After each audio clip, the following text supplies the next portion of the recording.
미국은 현재 트럼프 대통령의 국가안보보좌관이던 볼턴의 폭로가 담긴 책 출판 여부로 떠들썩합니다. 그런데 볼턴의 폭로는 지금까지 알지 못하던 다양한 트럼프의 면모를 볼 수 있게 했다는 의견이 나옵니다. 하지만 정작 이 와중에 가장 당황하는 당사자는 바로 한국이라는 것입니다. 이것을 통해서 트럼프의 무능이 폭로되었지만 한국 입장에서는 볼턴도 이해가 안 된다는 것입니다. 번번이 한국과 북한과의 중대한 외교적 해법을 찾는 길목에 등장해서 협상을 망쳤다는 의견도 나옵니다. 결국 볼턴의 폭로 내용을 통해서 이제 더 이상 대한민국이 남들에게 휘둘려서는 안 된다는 의견도 나온다는데 그러한 이유에 대해서 알아보도록 하겠습니다. 첫 번째, 볼턴. 트럼프는 완전 쇼였다. 우선 볼턴은 트럼프의 외교 방식은 완전히 쇼에 가까운 형식이었다고 폭로하고 있습니다. 특히 북한에 관한 외교 방식은 김정은과 사진 찍기 위한 장을 마련한 게 아닌가 싶을 정도였다는데요. 트럼프 대통령이 비핵화의 세부 사항에는 거의 신경을 쓰지 않은 채 싱가포르 회담을 단순히 홍보 행사로 여겼다고 호평했습니다. 실제로 싱가포르 1차 회담의 결과물을 보면 완전한 비핵화에 관한 내용이 빠져 있습니다. 이러한 내용이 줄줄이 엮여 볼턴의 회고록이 출판될 예정이니 트럼프 재선 캠프에는 비사인 것이죠. 결국 볼턴이 출간할 회고록은 백악관에서 출판금지 소송을 건다고 할 정도로 트럼프에 영향을 주는 것 같습니다. 그 내용이 트럼프 대통령의 국제관계 인식이나 외교 지식이 매우 부족하다는 내용으로 도배가 되었기 때문입니다. 그러나 이러한 트럼프 캠프의 사정을 떠나서 한국에서는 공분할 수밖에 없는 내용인 것입니다. 애초에 남북 간의 역사적 중요한 회담 자체가 대통령의 재선을 위한 홍보쇼 혹은 정치적 분쟁 장소가 된 점입니다. 그리고 미국의 당국자들이 과연 한반도의 평화를 도모했는지 진정성에 물음표를 던질 수밖에 없습니다. 여기에 더해 한 가지 간접적으로 알 수 있는 것은 폼페이오가 북미 회담을 방해놓은 역할을 한 점입니다. 두 번째, 폼페이오, 북미 회담을 무너뜨림. 특히 트럼프 충성파라고 불리우던 폼페이오가 사실은 트럼프 대통령을 비판한다는 내용으로 가득합니다. 예를 들어 마이크 폼페이오 미국 국무장관이 싱가포르 북미 정상회담 한 달 후에 도널드 트럼프 대통령의 북미 외교 성공 확률을 제로로 깎아내렸다고 볼턴은 폭로한 것입니다. 빈손 방북 논란이 일었던 3차 방북 이후로 추정됩니다. 폼페이오 장관이 북미 정상회담 도중 트럼프 대통령을 거짓말쟁이로 비하하는 쪽지를 보냈다는 내용과 북미 정상회담 전 트럼프 대통령과 문재인 대통령의 통화를 듣고 심장마비가 온다며 트럼프 대통령을 무시했다는 내용도 담겼습니다. 회고록은 23일 나올 예정이지만 트럼프 행정부가 출간금지 소송을 내고 하루 만에 미 주요 언론에 책 내용 일부가 줄줄이 공개됐습니다. 뉴욕타임즈는 스스로를 변함없는 충성파로 자처하는 최고 참모들마저 등 뒤에서는 트럼프 대통령을 조롱한 것이라고 지적했습니다. 그러나 볼턴 전 보좌관은 트럼프 대통령에게 경질됐고 폼페이오 장관과도 불화한 것으로 알려져 어디까지가 사실인지 불분명한 측면이 있는 것도 사실입니다. 그러나 북한 당국이 늘 폼페이오를 비난하면서 트럼프를 떼어놓으려고 했다는 점을 봤을 때 북미 관계를 개선시키려는 의지가 없는 것으로 보입니다. 여기서 중요한 것은 한국은 이러한 북미 관계로부터 얻은 게 하나도 없고 오히려 피해를 봤다는 점일 것입니다. 실제 북미 관계에서 중요한 당사자인 한국이 중재자나 어떤 중요한 역할을 할 수 있었던 여지가 없는 것입니다. 그런데 북한도 애초에 제재 해제 외에는 비핵화에는 큰 관심이 없는 게 아니냐는 정황도 나왔습니다. 세 번째, 김정은, 트럼프 이용했다. 볼턴은 김정은과 트럼프가 단독 회담을 이어간 것은 김정은이 트럼프를 이용한 것이라고 말하고 있습니다. 그들이 배석자 없이 단독 회담을 한 것은 북한의 요청 때문이었다는 사실이 확인된 것입니다. 볼턴은 ABC 방송과의 인터뷰에서 김정은 외에도 러시아와 중국 정상이 트럼프 대통령과 배석자 없이 만날 것을 요청했다면서 트럼프의 비위를 맞춰 원하는 것을 얻어내도록 조정하는 것이 목적이었다고 밝혔습니다. 볼턴 전 보좌관은 적대 국가의 지도자들은 트럼프가 재선 승리에 과도하게 집착하는 사실을 알고 있었기 때문에 쉽게 트럼프를 이용할 수 있었다고 지적했습니다. 김정은은 트럼프와 1, 2차 정상회담에서 각각 단독으로 회담했습니다. 북미 정상이 단독 회담에서 나눈 대화는 확인되지 않았지만 지난해 하노이 회담의 경우 단독 회담에 이어 배석자가 참석한 확대 회담에서 회담이 결렬됐습니다. 당시 확대 회담에는 볼턴 전 보좌관이 참석했습니다. 그때 북한에서 제시한 비핵화는 영변 핵시설이었는데 미국은 영변 핵시설은 상관이 없다고 한 것이죠. 트럼프는 북한의 영변 비핵화를 받아들이는 동시에 북한 제재를 풀어주는 합의서 사인 직전이었으나 폼페이오와 볼턴이 합류한 회의에서 이것이 뒤집어졌고 미국은 훨씬 더 큰 핵시설의 해체를 요청합니다. 결국 북한의 수박 겉핥기식 비핵화는 애초에 미국 당국에서 받아들일 수가 없는 문제였고 북한도 체제 유지를 위해서는 핵심 핵시설을 해체할 의도가 전혀 없음이 드러나고 있는 상황인 것입니다. 한편 트럼프 대통령은 인터뷰를 통해서 볼턴의 말은 거짓이며 그는 오히려 전쟁광이라고 비난합니다. 네 번째, 트럼프, 볼턴은 남북관계에 해악만 끼쳤다. 트럼프 대통령은 17일 트위터에서 괴짜 볼턴의 극도로 지루한 책은 거짓말과 가짜 이야기로 구성됐다. 내가 그를 해고하기 전까지는 그는 내게 좋은 말만 했다며 볼턴 전 보좌관을 직격했습니다. 그러면서 볼턴 전 보좌관을 가리켜 언짢고 지루한 바보라며 늘 전쟁에만 나가고 싶어 했다고 치부했습니다. 그는 이어 조지 부시 전 대통령도 그를 해고했었다. 볼턴은 무능력하다면서 볼턴 전 보좌관의 조언을 따랐다면 제6차 세계대전이 났을 것이라고 다시 한번 볼턴을 전쟁광이라고 쏘아붙이는 모습이 보입니다. 양자가 서로 비난전을 이어가는 가운데 한 가지 한국에서 기존에 이야기되는 점은 볼턴은 한반도의 평화 모드를 원하지 않는다는 이야기가 많았다는 점입니다. 일각에서는 미국에서 막대한 군사 물자를 한국에 팔아왔고 만약 한반도가 장기적인 평화 모드가 연출이 된다면 결코 미국의 강경파가 원하는 그림은 아니며 볼턴은 이와 같은 군수업체가 지원하는 강경파를 대변하는 인물로서 번번이 판을 그르쳤다는 평가가 나오고 있습니다. 특히 트럼프 대통령은 북미 회담을 깨려고 볼턴이 북한은 리비아식 모델을 도입해야 한다는 발언을 했다고 당시에 굉장히 격노한 것으로 알려졌습니다. 실제 북한은 볼턴이 북한의 리비아식 모델 도입 발언을 듣고 북미 회담 정상회담을 제고했다고 반발한 바 있습니다. 결국 트럼프 대통령은 회담 취소까지 했습니다. 그 이후 볼턴은 북한 관련 이슈에서 철저히 배제되었고 나중에는 경질까지 이르게 된 것으로 보입니다. 또한 여기에는 볼턴이 한국보다는 일본과 관계가 깊지 않냐는 의심스러운 정황도 당시 논의되었습니다. 다섯 번째, 볼턴과 일본은 무슨 관계인가? 작년 7월에 일본이 한국의 전격 수출 규제를 시행했을 때 일본에 방문한 볼턴은 다음과 같은 말을 했습니다. 볼턴은 고노다로 외무상을 만난 자리에서 강제징용 문제로 불거진 수출 규제로 인해서 한일이 갈등하는 가운데 있으나 이를 미국이 적극 중재할 의사가 없다고 밝힌 것입니다. 문제는 이러한 발언을 하면서도 한국에 와서는 한일 간의 수출 규제 갈등을 미국에서 해결할 만한 해법을 찾아보겠다고 노력한다는 말을 했다는 것입니다. 당시 수출 규제 초반이었고 한국은 반도체 산업에 큰 타격을 받을 것이 극도로 우려되는 상황이기 때문에 어떻게든 미국의 주요 인사를 설득해서 한일 간의 수출 규제 갈등을 마무리 지어야 한다는 작업을 진행 중이었습니다.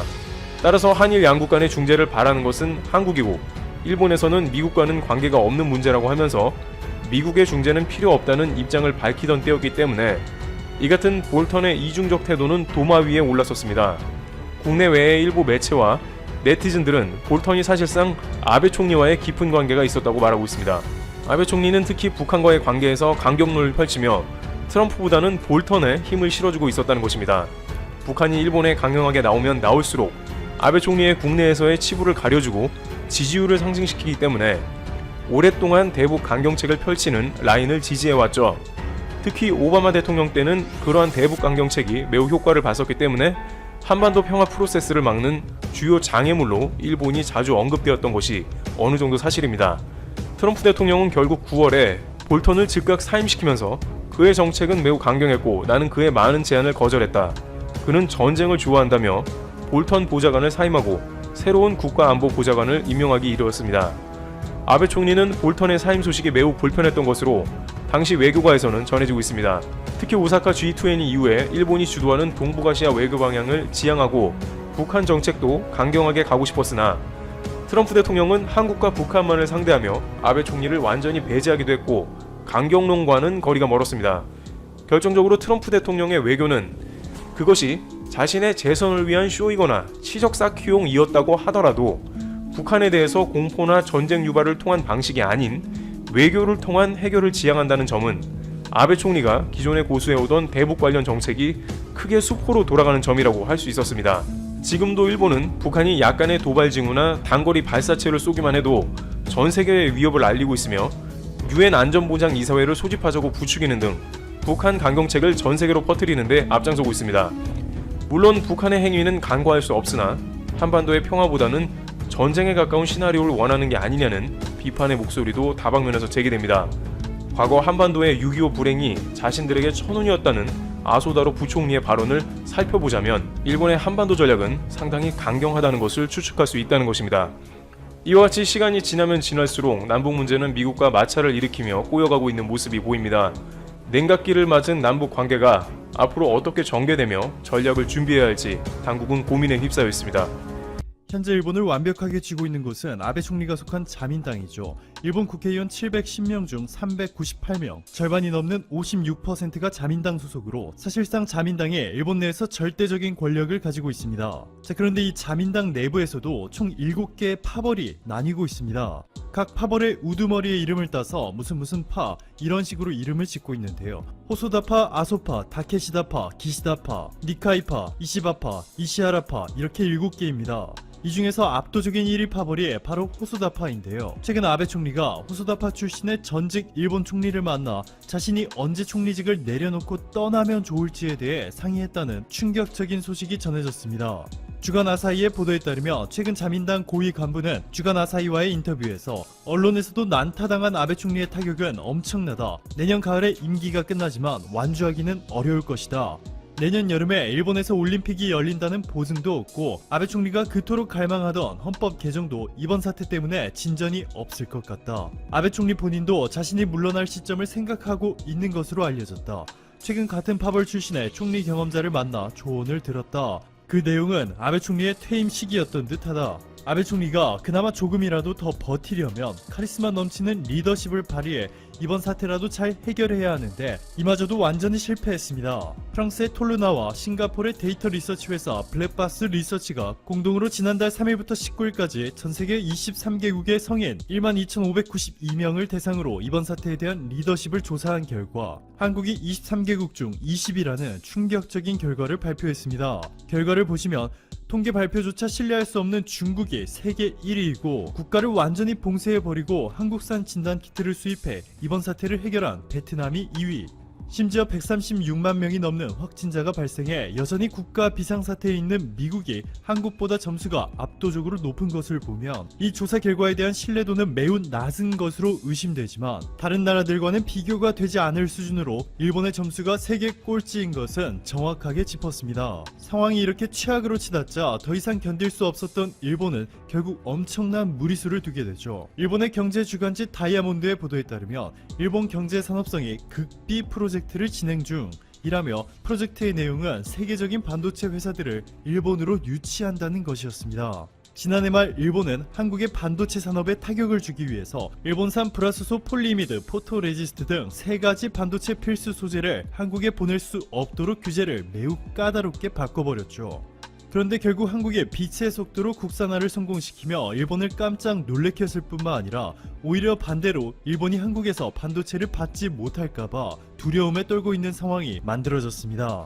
일본의 니온 게이자이 신문은 일본 정부가 반도체 소재 수출 규제를 강화한 이후 한국이 소재 국산화에 노력하고 있지만 일본이라는 벽이 너무 높아 쉽지 않을 것이라 보도했는데요. 일본의 바람과는 다르게 최근 한국이 입이 쩍 벌어지는 성과들을 연달아 발표하고 있습니다. 일본 의존도 90%가 넘었던 반도체용 블랭크 마스크는 한국의 SKC가 개발에 성공해 올해 하반기부터 본격적으로 양산을 시작한다 밝혔고 90% 이상을 일본에서 가져와 쓰던 메탈 메쉬 투명 전극, 폴더블 스마트폰과 플렉서블 디스플레이에 사용되는 이 투명 전극도 한국의 세미시스코라는 회사가 개발에 성공하였고 이 소식이 전해지면서 기업 가치가 이틀 연속 상한가를 기록하며 폭등하고 있습니다. 이보다 더 한 발 나아간 한국 기업도 있습니다. 바로 포스코 케미칼인데요. 이 회사는 후발주자임에도 전기 배터리에 사용되는 핵심 소재 음극재의 생산 능력을 공격적으로 늘려왔고 일본보다 훨씬 뛰어난 품질력을 바탕으로 시장을 지배하고 있었던 일본의 미쓰비시 화학과 히타치를 한 번에 밀어내는 데 성공했습니다. 짧은 기간 동안 기적 같은 성과죠.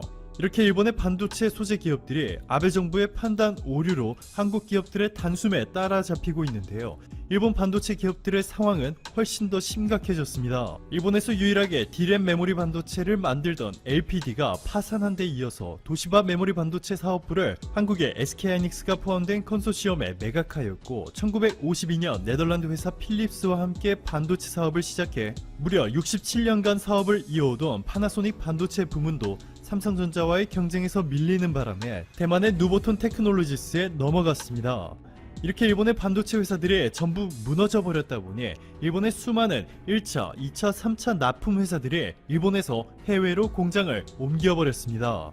최근 일본이 극비리에 진행 중인 프로젝트 글로벌 반도체 회사 유치 작전은 이미 사라져버린 일본의 반도체 산업을 살리는 것이 아니라 세계 3대 반도체 회사 미국의 인텔, 대만의 TSMC, 그리고 한국의 삼성전자 중 하나를 설득해 일본의 대규모 반도체 공장을 짓도록 만드는 것입니다. 그렇게 되면 해외로 나갔던 일본의 반도체 장비 및 소재 회사들이 다시 일본으로 돌아와 엄청난 일자리를 창출하는 동시에 일본은 한국이 일본의 역으로 수출 규제를 통해 반도체를 주지 않으면 어떡하지? 라는 걱정을 조금이라도 덜 수 있을 테니까 말이죠. 자, 그런데 월스트리트저널의 보도에 따르면 인텔과 대만의 TSMC는 이미 도널드 트럼프와 이야기를 나눈 뒤 미국의 신규 반도체 공장을 설립할 것을 추진 중인 것으로 전해졌습니다. 그렇다면 일본이 마지막으로 기대할 수 있는 곳은 삼성전자뿐이라는 것인데 이마저도 가능성이 매우 낮습니다. 트럼프 미국 대통령은 미국에 투자하고 사업을 하기에 지금보다 더 좋은 때는 없다 라며 파격적인 세금 혜택과 규제를 완화해주겠다며 삼성에 러브콜을 보냈고, 한국으로부터 가장 많은 반도체를 수입하고 있는 중국, 삼성에 중국의 95조 원 규모의 반도체 공장 추가 투자를 본격적으로 진행 중인데요. 중국의 리커창 총리는 중국 기업들이 삼성으로부터 배우지 못한다면 세계적 경쟁력을 얻지 못할 것이다 라며 삼성 띄우기에 바쁜 모습을 보이고 있습니다. 심지어 베트남의 응유엔 수옥북 총리도 삼성에 정부 차원의 파격적인 인센티브 지원을 약속하며 베트남에 삼성 반도체 공장을 세워줄 것을 요청했습니다. 이 모든 제안들을 뿌리치고 삼성이 일본에 공장을 세울 가능성은 0%에 가깝죠.